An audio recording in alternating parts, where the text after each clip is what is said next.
لیکن تم سے اب سہا نہیں جاتا. ایک بار سوال کرنے کے بعد پھر دوسری بار وہ سوال کرے تو کہتے ہو بھولنے لگ گئے باپ ہمارے, بیمار ہو گئے ہیں, لوگوں کے سامنے نہیں لاتے, بے عزتی ہو جائے گی.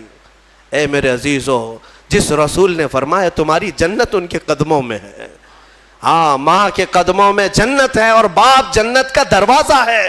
میرے عزیزو, اس کے بعد اسی پارے میں جلدی جلدی عرض کر دیتا ہوں, اللہ تبارک و تعالیٰ نے بہت ہی اہم باتیں بیان فرمائی. فرماتا ہے وَقَضَىٰ رَبُّكَ أَلَّا تَعْبُدُوا إِلَّا إِيَّاهُ وَبِالْوَالِدَيْنِ إِحْسَانًا. تمہارے رب نے یہ فیصلہ فرما دیا کہ اللہ کے سوا تم کسی کی عبادت نہیں کرو گے اور اپنے ماں باپ کے ساتھ اچھا سلوک کرو گے. رب کے بعد اچھا سلوک کرنے کا حکم اللہ نے ماں باپ کے ساتھ کیا. اما یبلغن عندک الکبر احدہما او کلاہما, اگر ان دونوں ماں باپ میں سے کوئی ایک بڑھاپے کو پہنچا یا دونوں بوڑھے ہو گئے, فلا تقل لہما اف, ان کو اف تک نہ کہو, ولا تنہرہما, اور انہیں جھڑک کر بات نہ کرو, وقل لہما قولا کریما, جب بھی ان سے بات کرنا تو نرمی سے بات کرو. اکثر لوگ یہاں مات کھا جاتے ہیں.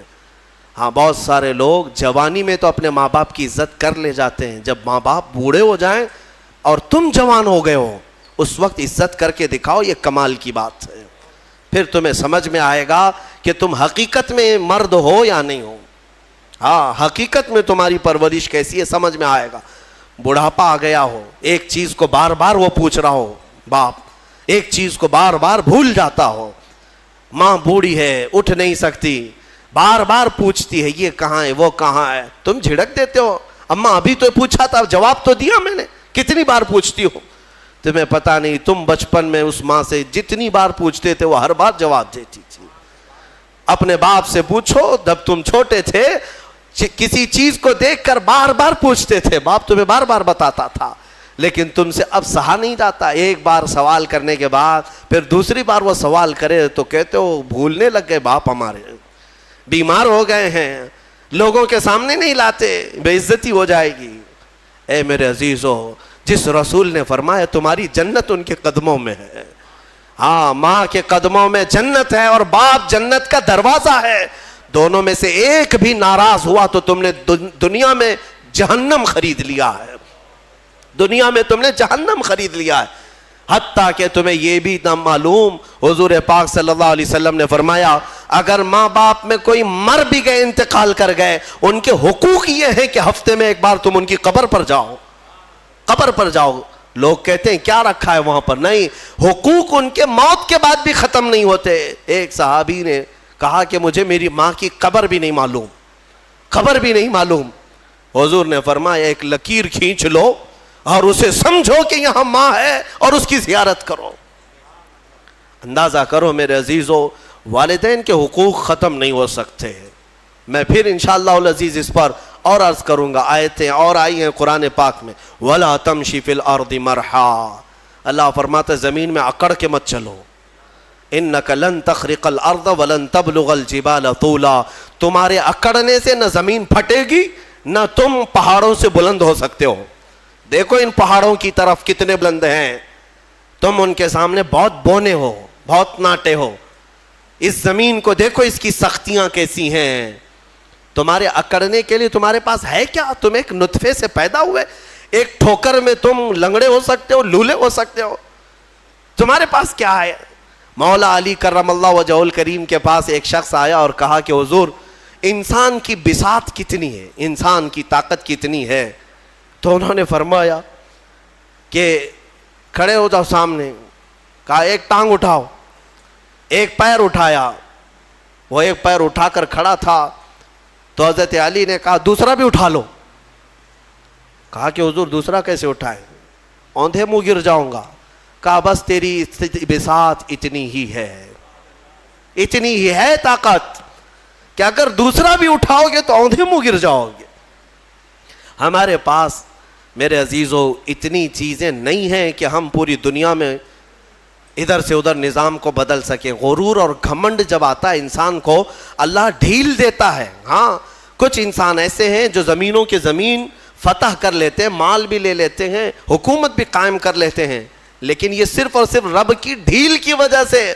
اور قرآن میں مولا فرماتا ہے ان کی طاقت ایسی ہے ان انسانوں کی کہ اگر ایک مکھی مر جائے تو اسے زندہ نہیں کر سکے گا. یہ ایک مچھر مر جائے تو تم اسے زندہ نہیں کر سکو گے.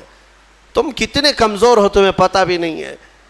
ہاں تمہاری دھڑکنیں جس دن رک گئی تمہارے کروڑوں کی دولت لگا کر کے بھی تم سانسوں کو دوبارہ نہیں لا سکتے. میں نے ایک بڑی ہی عجیب و غریب بات پڑھی تھی.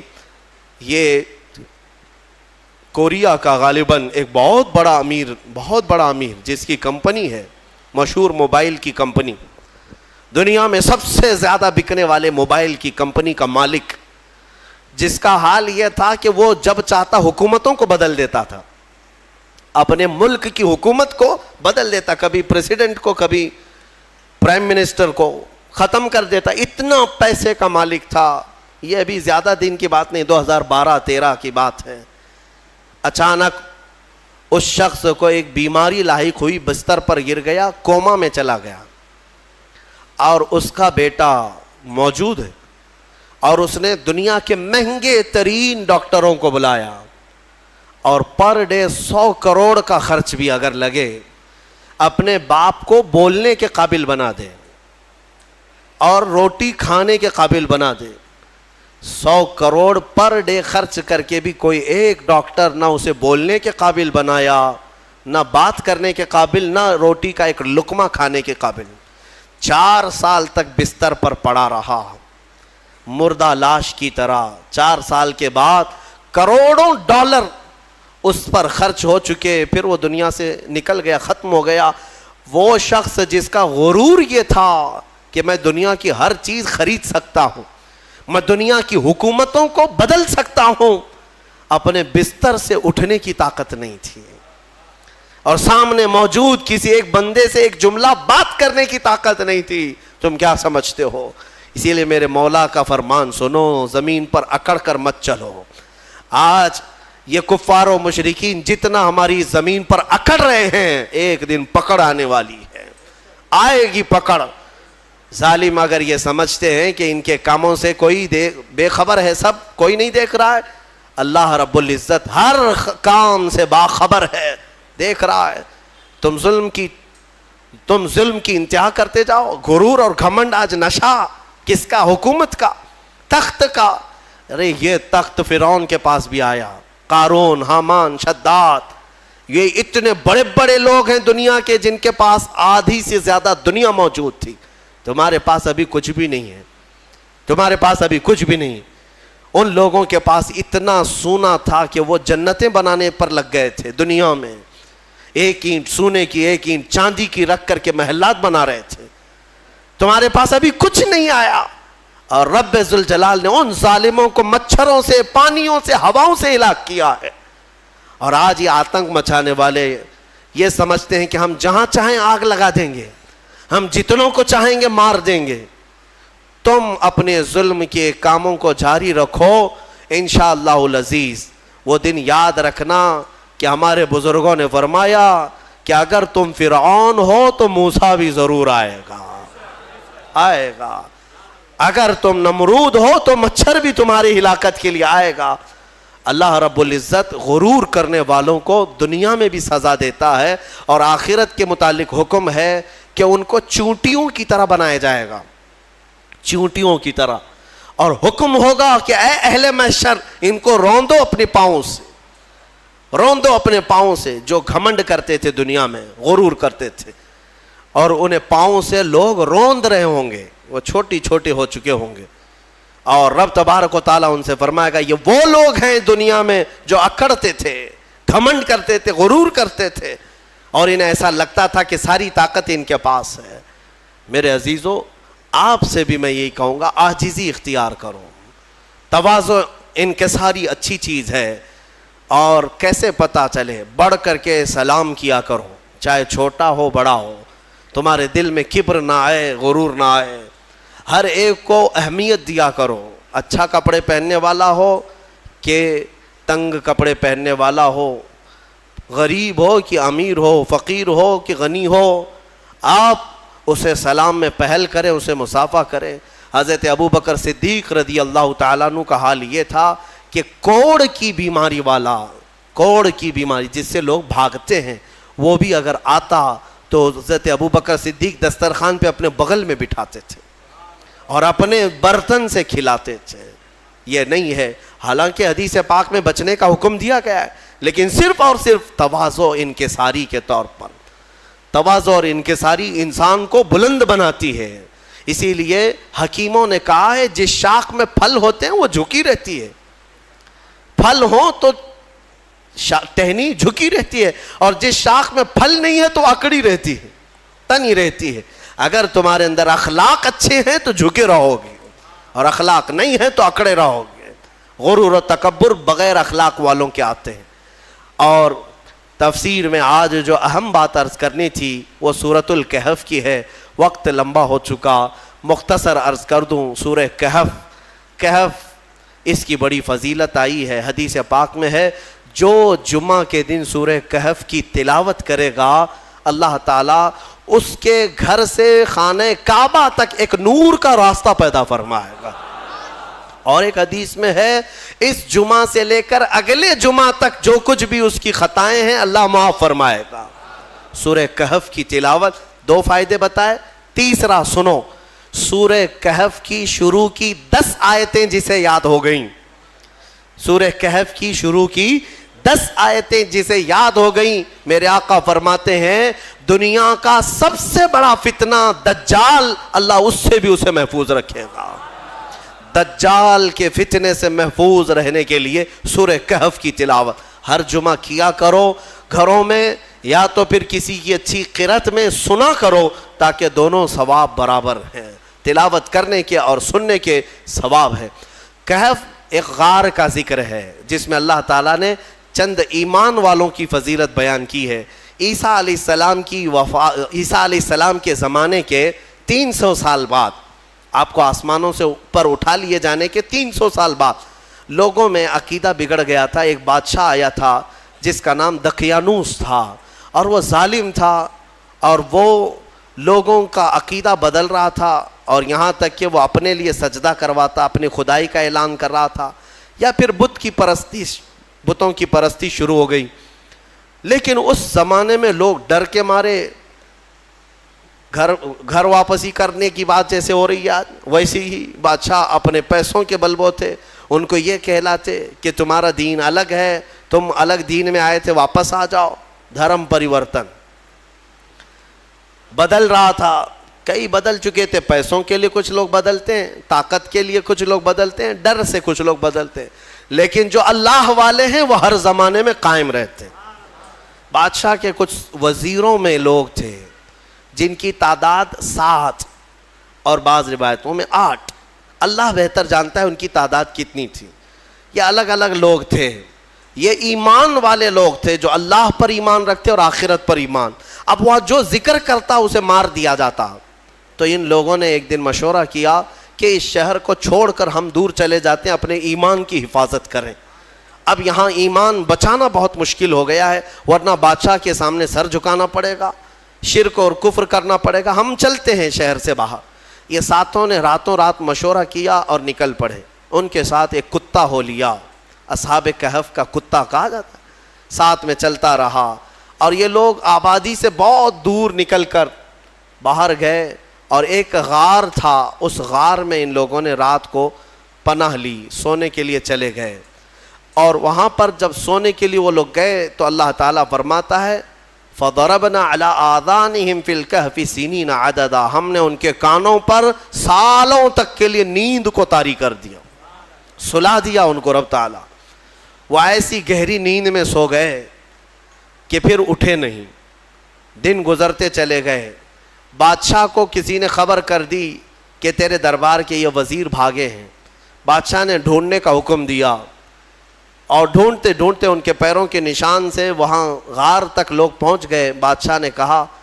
بادشاہ سے کسی ایک شخص نے کہا اس غار کے اندر یہ لوگ سو رہے ہیں۔ تو بادشاہ نے کہا ان کی سزا یہ ہے کہ اس غار کو اچھی طرح سے دیوار لگا کر بند کر دو، یہی ان کی قبر بن گئی، یہ کبھی باہر نہ آ سکے، ان کی سزا یہی ہے۔ دیوار تعمیر کر دی گئی اور غار کا منہ سب بند کر دیا گیا۔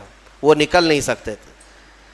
اندر جیسے ہی وہ لوگ سو گئے, بادشاہ سزا دے کر چلا گیا. وہاں ایک چرواہا تھا, اس نے ان کا پورا واقعہ دیوار پر لکھ دیا. یہ کون لوگ تھے, ان کا نام کیا تھا, یہ کیوں اپنے شہر سے نکلے تھے, لکھ کر کے رکھ دیا. زمانے بدلتے گئے, مہینے, سال, اس کے بعد صدیاں, 300 سال گزر گئے. 300 سال گزر گئے تقریباً. 300 سال کے بعد اللہ تبارک و تعالیٰ نے دوبارہ انہیں اٹھایا. وہ جب اٹھے تو آپس میں ایک دوسرے کو دیکھنے لگے, پوچھنے لگے کتنی دیر ہو گئی سو کر کے. کسی نے کہا ہم رات کو آئے تھے صبح ہو گئی ہے, کسی نے کہا صبح آئے تھے دوپہر ہوئی. اب اسی سے آپ اندازہ لگا لیں کہ رب تبارک و تعالیٰ صدیوں کو چاہے تو منٹوں میں گھیر سکتا ہے. جب اصحاب کہف کے ایمان والوں کے لیے 300 سال آدھے دن کے برابر لگ رہے ہوں, تو میرے مصطفیٰ کے معراج کا سفر اگر وہ لاکھوں سال کا بھی ہو تو دنیا والوں کے لیے منٹوں کا کیوں نہیں لگ سکتا. یہ اللہ رب العزت جیسا چاہے وقت کو گھیر دے اور چھوٹے وقت کو چاہے تو طویل کر دے. ہاں, اب اٹھے اور اس کے بعد ان لوگوں نے پھر آپس میں دیکھ کر نشانیاں بھی بدلی ہوئی تھیں. بال بڑے تھے, ناخن بہت بڑے ہو چکے تھے, سب تبدیلی تھی. تو پھر انہوں نے کہا خیر جیسا بھی ہے ایک صاحب کو بھیجو تاکہ کھانا لے آئے, بھوک لگی. تو ایک صاحب ان میں جو تھے ان کو کہا کہ چھپ کر کے جانا, کہیں بادشاہ کے کارندے دیکھ نہ لیں, ورنہ وہ ہمیں پکڑ لیں گے تو پھر اپنے دین میں واپس لے جائیں گے, یا تو پھر ہمیں ہلاک کر دیں گے. یرجموکم او یعیدوکم فی ملتہم, وہ اپنی دین میں ہمیں واپس لے جائیں گے, سنبھل کر جانا. پھر ایک صاحب نکلے پیسے لے کر کے, بازار میں گئے کھانا لینے کے لیے, کھانا خریدا اور پیسے دیا. ارے 300 سال پہلے کا سکہ تھا, کتنی بادشاہتیں آئی گئی. دکان والے نے دیکھا اور کہا یہ کیا دے رہے ہو, کہا پیسہ دے رہے ہیں. کہا یہ پیسے کہاں سے تمہیں ملے, کہا یہ ہمارے اپنے پیسے ہیں. دکان والے کو شک ہوا کہ اس کو شاید پرانا کوئی خزانہ ہاتھ لگا ہوگا, کیونکہ سونے کے سکے ہوتے تھے پہلے, چاندی کے سونے کے سکے, یہی کرنسی ہوتی تھی. یہ نوٹوں کی, یہ یہودیوں کی کرنسی جس کو آج ہم استعمال کر رہے ہیں. اصل جو کرنسی تھی وہ سونے اور چاندی کی ہوا کرتی. تو پھر دکان والے نے اس صاحب کو جو اصحاب کہف میں ہیں دکان پر ہی کھڑا کیا اور اندر سے جا کر کے بادشاہ کی پولیس کو خبر کر دیا. اس وقت جو بادشاہ تھا اس کا نام بیدروس تھا, وہ ایمان والا تھا اور وہ اللہ کی بارگاہ میں دعا کر رہا تھا. روز دعا کرتا تھا کہ اے مولا میری قوم گمراہ ہو رہی ہے, یا آخرت پر یقین نہیں کر رہی ہے, مرنے کے بعد دوبارہ زندہ ہونے پر یقین نہیں کر رہی ہے, تو کوئی ایسی نشانی دکھا دے کہ ان کا عقیدہ مضبوط ہو جائے. ہاں, بادشاہ کی دعا پر اللہ تبارک و تعالیٰ نے دوبارہ ان کو زندہ کیا ہے. تو بیدروس کے پاس جب یہ خبر پہنچی کہ ایسا ایسا ایک شخص آیا ہے جو پرانے زمانے کے سکے لے آیا ہے, تو بادشاہ نے اپنی فوج کو ساتھ کر دیا کہ جاؤ اس شخص کے ساتھ, یہ کہاں سے آیا. جب یہ کھانا لینے آئے ہوئے صاحب نکل کر کے واپس پوری فوج کے ساتھ غار آ رہے تھے, تو اصحاب کہف نے کہا ہمارا ساتھی پکڑا گیا اور بادشاہ کی فوج آ رہی ہے ہمیں گرفتار کرنے. لیکن جو آئے وہ لوگ, ان لوگوں کو دیکھا تو سارے لوگوں نے اللہ کی بارگاہ میں سجدہ ریز ہو گئے. کہا اصحاب کہف کے بارے میں ان لوگوں نے سن رکھا تھا کہ کچھ لوگ ایسے تھے جو بادشاہ سے اپنا ایمان بچا کر چلے گئے تھے, اور غار ان کے لیے قبر بنا دی گئی تھی, اور آج غار کھلا ہے اور اس میں یہ لوگ زندہ سلامت بیٹھے ہوئے 300 سال کے بعد زندہ سلامت بیٹھے. تو بادشاہ نے اپنی پوری قوم کو بلایا اور کہا کہ دیکھو وہ رب قدیر 300 سال کے بعد جب کسی کو بیدار کر سکتا ہے تو ہر انسان کو موت کے بعد دوبارہ زندہ ضرور فرمائے گا. عقیدہ آخرت کو زندہ کیا. اب اصحاب کہف دوبارہ اپنی غار میں گئے, کھانے ہونے کا مسئلہ تو ختم, اور دوبارہ ان کو نیند لگ گئی. اللہ نے پھر ان کو گہری نیند میں سلا دیا. جیسے ہی وہ سو گئے تو اصحاب کہف کا کتا بھی اسی طرح زندہ ہوا, اسی طرح پھر سویا. اب جو بیدروس تھا اس نے دیوار پھر سے بنا دی اور ان کا پورا واقعہ لکھا, اور وہاں ایک مسجد بنائی, اور مسجد بنا کر وہ ڈیٹ, وہ جو دن تھا جس دن وہ اٹھے تھے, اس دن کو یادگار کے طور پر سارے لوگوں کو اعلان کیا کہ سال میں جب یہ دن آئے گا سب یہاں جمع ہوں گے اور اللہ کی عبادت کریں گے. اسی سے تو عرس کی شرعی حیثیت بھی ثابت ہوتی ہے. اولیاء اکرام کے عرس ہم جو مناتے ہیں قرآن پاک میں موجود ہے. اصحاب کہف جس دن سوئے جس دن اٹھے وہ تاریخ لکھ دی گئی. بہرحال اب اصحاب کہف کو دوبارہ جب اندر رکھا گیا تھا تو سونے کے تابوت بنائے تھے بادشاہ نے.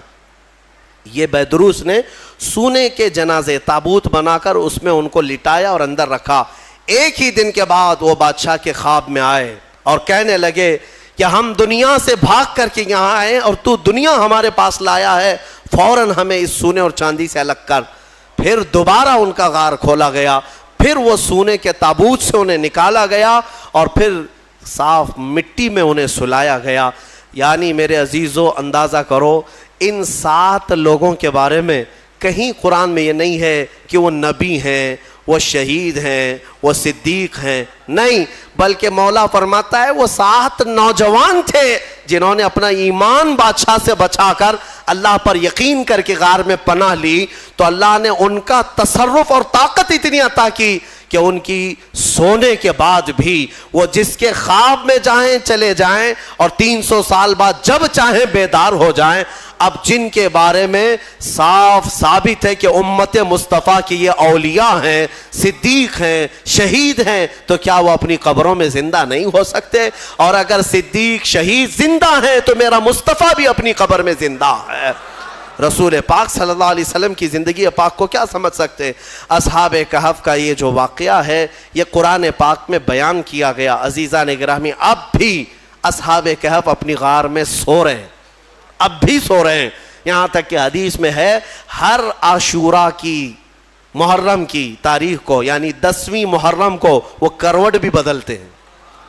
اور قرآن یہ کہتا ہے کہ سورج بھی ان کے اوپر سے جاتا ہے. وہ غار ایسی کیفیت میں, لوکیشن ایسا ہے اس غار کا کہ سورج جب جاتا ہے تو بیچ دوپہر کے وقت آتا ہے تو سورج اس طرف کو ہو جاتا ہے, ڈھلنے کے وقت گرمیوں میں اس طرف, ٹھنڈیوں میں اس طرف. اور مولا تعالیٰ قرآن میں فرماتا ہے کہ اللہ تعالیٰ نے ہر موسم کی سختی سے ان کو محفوظ رکھا ہے. سورہ کہف میں دوسرے صفحے میں آپ پڑھ لیں, سورج کی تپش سے, بارش کی سڑن سے, ٹھنڈیوں کے گلانے سے اللہ ان کی حفاظت فرمایا. اور پھر فرماتا ہے وَتَحْسَبُهُمْ أَيْقَاظًا وَهُمْ رُقُودٌ, تم اگر ان کو دیکھو گے اللہ فرماتا ہے تو تمہیں وہ جاگتے ہوئے نظر آئیں گے. تَحْسَبُهُمْ أَيْقَاظًا وَهُمْ رُقُودٌ, جبکہ وہ سو رہے ہیں. وَنُقَلِّبُهُمْ ذَاتَ الْيَمِينِ وَذَاتَ الشِّمَالِ, اللہ فرماتا ہے ہم ان کو کبھی دائیں جانب کروٹ دیتے ہیں کبھی بائیں جانب کروٹ دیتے ہیں. اور اتنا ہی نہیں, وَقَلْبُهُمْ بَاسِطٌ ذِرَاعَيْهِ بِالْوَسِيطِ, اللہ فرماتا ہے اور ان کا کتا پالتی مار کر ان کے قریب میں بیٹھا ہوا ہے. یعنی چاروں پیر جیسے کتا کسی کی نگرانی میں بیٹھتا ہے. قرآن کہہ رہا ہے ان کا کتا چاروں پیر پھیلائے ہوئے ان کے پاس بیٹھا ہوا ہے. کتے کے بارے میں قرآن میں آیا جس کا نام بھی قطمیر, وہ کتا ابھی بھی بیٹھا ہوا ہے غار میں. اور رب تعالیٰ یہ بھی فرماتا ہے تم انہیں دیکھ نہیں سکو گے, اگر دیکھنے کی کوشش کرو گے لَوَلَّيْتَ مِنْهُمْ فِرَارًا وَلَمُلِئْتَ مِنْهُمْ رُعْبًا, تم پیٹ پھیر کر بھاگ جاؤ گے, ایسا رعب ہم طاری کریں گے. رعب طاری ہو جائے گا, کوئی دیکھ نہیں سکے گا وہ کس کیفیت میں ہے. اللہ ان کی حفاظت کر رہا ہے. اب میں اس پورے سورہ کہف کے بعد اخیر میں ایک جملہ ضرور کہنا چاہوں گا. عزیزان گرامی, اصحاب کہف ایمان والے تھے, ایمان والے تھے اور اللہ تعالیٰ کے محبوب بندے تھے. لیکن کتا کون سے ایمان والا ہے؟ کتا کون ہے؟ کتا تو ایک جانور ہے اور اس کے بارے میں حدیث میں آیا ہے سارے جانور قیامت کے دن ختم کر دیا جائیں گے اور معدوم کر دیا جائیں گے, ان کا وجود ختم کر دیا جائے گا. لیکن کچھ جانوروں کا ذکر میرے آقا نے حدیث میں فرمایا وہ جنت میں بھی جائیں گے. ان جانوروں میں اصحاب کہف کا کتا بھی ان کے ساتھ جنت میں جائے گا. اصحاب کہف کا کتا جنت میں جائے گا.